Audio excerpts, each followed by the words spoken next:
खबर को आसिबा। दरदाम वृद्धि प्रतिवाद रे देशव्यापी कांग्रेस प्रतिवाद संसद आरंभ करी संसद बाहर जोरदार विरोध प्रदर्शन करिछि दल।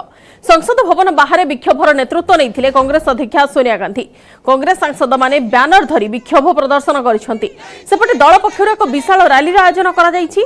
राष्ट्रपति भवन एवं प्रधानमंत्री बासभवन घेराव अभिमुखे बाहर रैली रे कांग्रेस सांसद राहुल गांधी, कांग्रेस संपादिका प्रियंका गांधी समेत बहु नेता सामिल होइथिले। तेबे रैली रे जाउथिबा बेले कांग्रेस कर्मी एवं नेतांक सह पुलिस रो धस्ताधस्ती होइथिला। पुलिस बैरिकेड डेइबाकू उद्यम करथिले प्रियंका गांधी एवं एहा परे तांकू एवं राहुल को उठाई नैथिला दिल्ली पुलिस।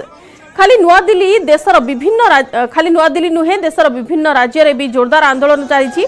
कांग्रेस कहिछि जे वर्तमान सरकार मनमानी करुछंती, साधारण लोकक कथा भूली गलेनी। महंगा माडरे मध्यवित्तक अंटा भांगी गलानी।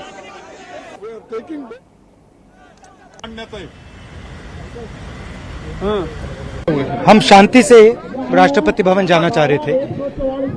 सारे के सारे एमपीज हैं राज्यसभा और लोकसभा के, मगर यहाँ पे हमें अलाउ नहीं किया जा रहा। हम महंगाई के मुद्दे पे, बेरोजगारी के मुद्दे पे हम यहाँ खड़े हैं। ये आपको जाने क्यों नहीं दे रहे हैं?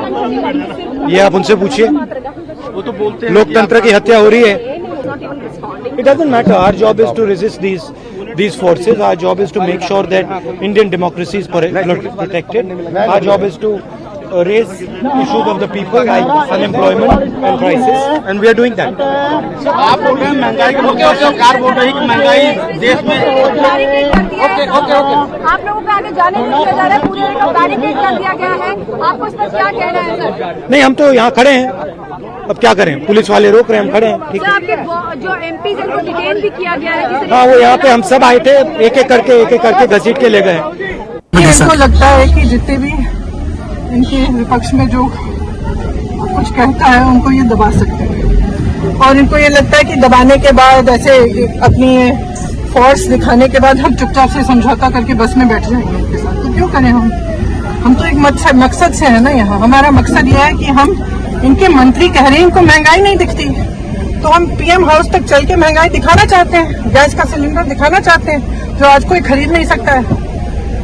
इतनी महंगाई है, चाहे गरीब हो चाहे मिडिल क्लास के हो, सब तरस रहे हैं, सब तड़प रहे हैं, और कोई कुछ ना बोले। उनके लिए महंगाई तो है नहीं। उन्होंने तो पूरी देश की संपत्ति, मोदी जी ने पूरे देश की संपत्ति अपने दोस्त, जिम्मेदारी है ना। तो हम सिर्फ चाहते हैं कि अगर संसद के अंदर जो बातचीत हुई, गवर्नमेंट बिल्कुल सब कुछ बना करें, कह रही कि महंगाई नहीं है, बेरोजगारी नहीं है, रुपये मजबूत है, ये सब बातें जब करेंगे हम लोगों को दिखाना चाहते हैं रास्ते में आके कि ये सब सही नहीं है। तो ये दिखाने के लिए हमें पूरा हक है हमारे लोकतंत्र में। लेकिन शशि जी, आप लोग सड़क से लेकर संसद तक आवाज को उठा रहे हैं, लेकिन उसके बावजूद महंगाई और बेरोजगारी पे चर्चा नहीं हो पा रही है। नहीं, एक बार तो महंगाई के विषय पे चर्चा हुई, लेकिन क्या किए, ये चर्चा करने के बाद सरकार ने कहा कि सब कुछ सच नहीं है, महंगाई नहीं बढ़ रही। अरे आप बाजार देखिए कि महंगाई बढ़ रही है नहीं। हम सारी कठिनाइयां उठा लेंगे पर आवाम के इश्यूज को छोड़ेंगे नहीं।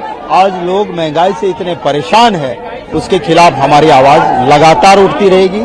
सारे एमपीज काले कुर्ते पहन के गए हैं, क्योंकि जो इंटरनेशनल मार्केट में एलपीजी गैस सस्ता हो गया है, फिर भी ये क्यों? और जो कच्चा क्रूड सस्ता हुआ, फिर भी पेट्रोल डीजल के दाम क्यों ज्यादा? मार्च कर रहे हैं, महंगाई और बेरोजगारी के खिलाफ राष्ट्रपति भवन जाने का प्रयास कर रहे हैं, लेकिन पुलिस ने ही रोक दिया है। कह रहे हैं धारा 144 है, विरोध नहीं करने दे रहे हैं। तो यहाँ पे सारे सांसद गिरफ्तारी देंगे और जो है राष्ट्रपति भवन जाने का प्रयास कर रहे हैं। राज्यसभा के सदस्यों को आप कैसे रोक सकते हैं वहां तक जाने के लिए? और हम ब्लैक कपड़े पहनकर इसलिए आए हैं कि हमें एक ज्योति ने बताया अगर पहन लो तो मोदी सरकार को सद्बुद्धि आ जाएगी। अडानी एशिया का सबसे अमीर हो रहा है और भारत गरीब हो रहा है, उस रहस्य से पर्दा हट जाएगा। जो बढ़ती हुई कीमतें हैं उससे बढ़कर कोई मुद्दा है? इसके अलावा कोई मुझे कष्ट है, कोई आपको कष्ट है, कोई मीडिया के साथ है, कोई आजादी की आपकी बात करने की उस पर आजादी को छीना जा रहा है, वो सारे मुद्दे हैं। लेकिन मुख्य मुद्दा जो है आज वो बेरोजगारी का है और आज बढ़ती मूल्यों का। This protest is about price rise and Agnipath. Price rise affects everybody, including you. You keep your hand on your heart and tell me that price rise does not affect you. It affects everybody, And as a political party and as elected representatives, we are bound to voice the grievances, the burden and the fears of the people, which is what we are doing.